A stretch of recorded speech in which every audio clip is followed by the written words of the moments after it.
નમસ્કાર મિત્રો, વિડીયોમાં તમારું સ્વાગત છે। જી હા મિત્રો, અત્યારે હાલ મોટા અને મહત્વના સમાચાર સામે આવી રહ્યા છે। તો મિત્રો, સમાચારમાં વાત કરીએ તો પતિ પત્ની વચ્ચે ઘણા બધા ઝઘડાઓ થતા હોય છે। ક્યારેક તો આ વિવાદ મોટા ઝઘડામાં ફેરવાઈ જાય છે, પરંતુ જો દંપતી નાના નાના ઝઘડાઓને લઈ એકબીજા પર ઘાતક હુમલો કરવા લાગે તો તેનાથી દૂર રહેવું વધુ સારું છે। એક ખૂબ જ ચોંકાવનારો કિસ્સો પ્રકાશમાં આવ્યો છે। જી હા મિત્રો, અત્યારે હાલ મોટા અને દુઃખદ સમાચાર સામે આવી રહ્યા છે।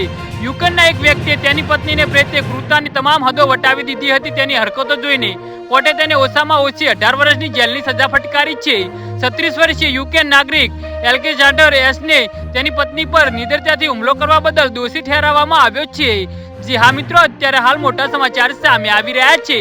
કોર્ટે તેને 18 વર્ષની સજા સંભળાવી છે। તેના પર અલગ અલગ પડેલી પત્નીને પલંગ સાથે બાંધવાનો અને તેના પ્રાઇવેટ પાર્ટમાં ફટાકડા ફોડવાનો આરોપ છે। પુરુષે આવું એટલા માટે કર્યું કારણ કે તેને પત્ની તેની સાથેથી આવવાની ના પાડી હતી ને મળતી માહિતી મુજબ પતિ પત્ની અલગ અલગ રહેતા હતા અને બંને વચ્ચે મામલો ચાલી રહ્યો હતો।